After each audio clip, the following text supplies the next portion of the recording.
Assalamualaikum warahmatullahi wabarakatuh. My name is Muhammad Rafiq bin Muhammad Jamal. My matrix number 2117645. So regarding to the question given on the Google Classroom, I will answer for the first question about the impact of Al-Tawhid on thought. For the impact of Al-Tawhid on thought is tolerance. Al-Tawhid prescribes optimism on the epistemological and ethical levels. That is also what we call tolerance. As an epistemological principle, optimism is the acceptance of the current situation until its truth is proved. Ethical principle consists of accepting aspirations until they are proven to be unacceptable. As a methodological principle within the essence of Al-Tawhid, tolerance is the conviction that God did not leave people alone without sending them a messenger from among themselves as the reason to teach them that there is no God except Allah subhanahu wa ta'ala, and that they owe Him worship and service, and to warn them against evil and its causes. In this case, tolerance is the belief that all mankind will be able to recognize God's will and commands by learning the right faith. For the next part is impact Al-Tawhid on action in one's life is humbleness and humanity. Belief in Al-Tawhid is the most fundamental teaching of the Prophet of Islam. Believing in all the prophets of Islam is part of our iman, faith, and ibadah, worship. Al-Tawhid makes a believer humble and dependent on Him. God knows everything. Whatever happened in this world, according to His nature, is omniscient, which means God is all-knowing. So this means God knows everything, including the past and the future. When someone removes their arrogance and egoism in their own self, the God will give merits and achievement to them. So that's all for the answer question number 1. For the second question is, why does Islam regard secular humanism and postmodernism? I will answer for the secular humanism first. The reason Islam regards secular humanism as a moral threat to spiritual and moral well-being of man is because it is extreme liberalism. When a fault becomes a threat, it must be solved, and extreme liberalism will gradually take hold. The rate of homosexuality, transgender, drug addiction, and divorce, as it is today, cannot be connected to this. We may argue that they have a medical undertone, yet their gradual acceptance led to its current level. In the course of extreme liberalism, a lot of harm has been done to the fundamental human values. For the next part is reason Islam regard postmodernism because it is not based on religious concept and God as a religion is not part of it.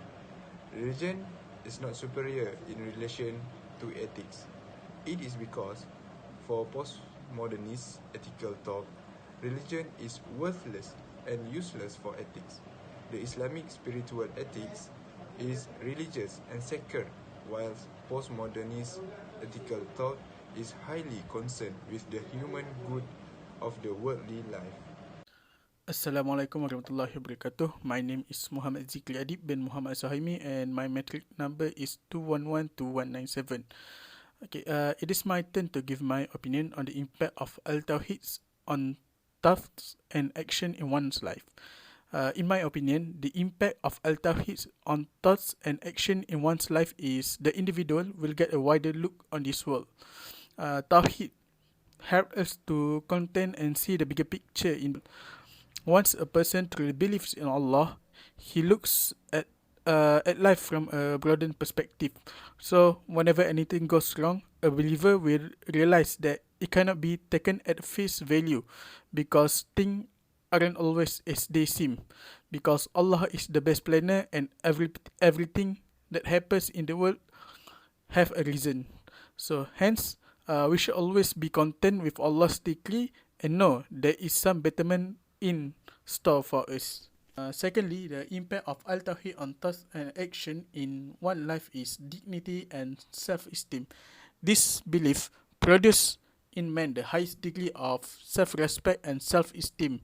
The believer know that Allah alone is the Almighty, and that none beside Him can benefit or harm a person, or provide for his need, or give and take away life, or will authority or influence. This conviction make this believer indifferent to, independent on, and fearless of all powers other than those of Allah subhanahu wa ta'ala. He never bows his head in homage to any of Allah's creature, nor does he stretch out his hand before anyone else. He is not overawed by anybody's greatness. This attitude of mind cannot be produced by any other belief or religion in this world.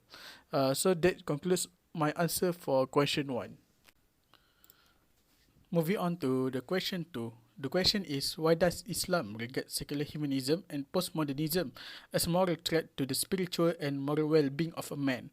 Islam regards both secular humanism and postmodernism as a moral threat because, for secular humanism part, they reject the idea of belief in a supernatural being such as God. They don't believe in God.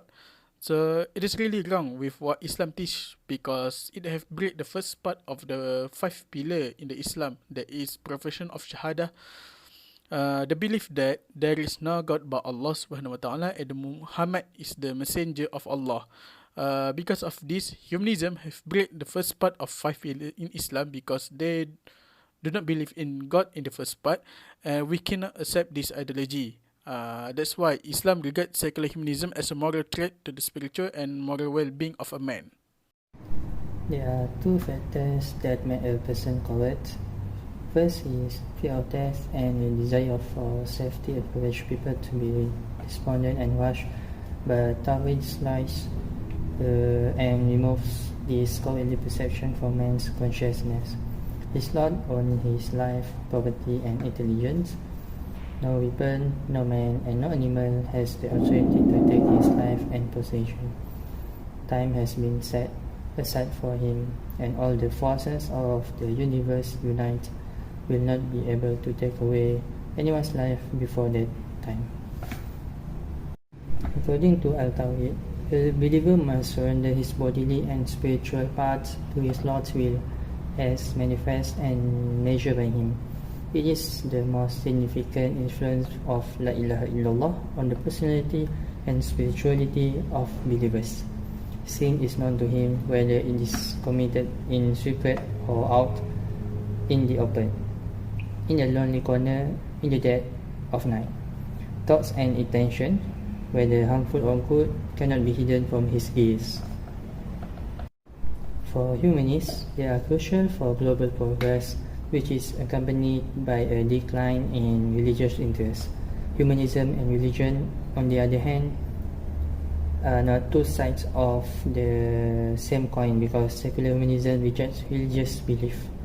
However, since religion, which maintains a significant objective view of morality, is negatively related to humanism, how can access be restrained in human tendency, expedition and exploration? As a result, humanism accepts a distorted vision of what it means to be human, portraying humans as soulless and spiritless, and leading to one-dimensional understanding of life nature. The Quran and Hadith are the foundation of Islamic spiritual ethics. Aside from these divine sources, Islamic ethics concepts are also based on logical and reasonable arguments, as Islam recognizes their usefulness in determining moral right and wrong. In Islamic spiritual ethics, however, the capacity of reason should not be considered superior to the Quran and Hadith. The cultivation of the soul is highly valued by Muslim spiritual ethics scholars. This includes in improvement, purification, and perfection, as these can help man retain a positive characteristic attribute. Below is the list of our reference for our assignment.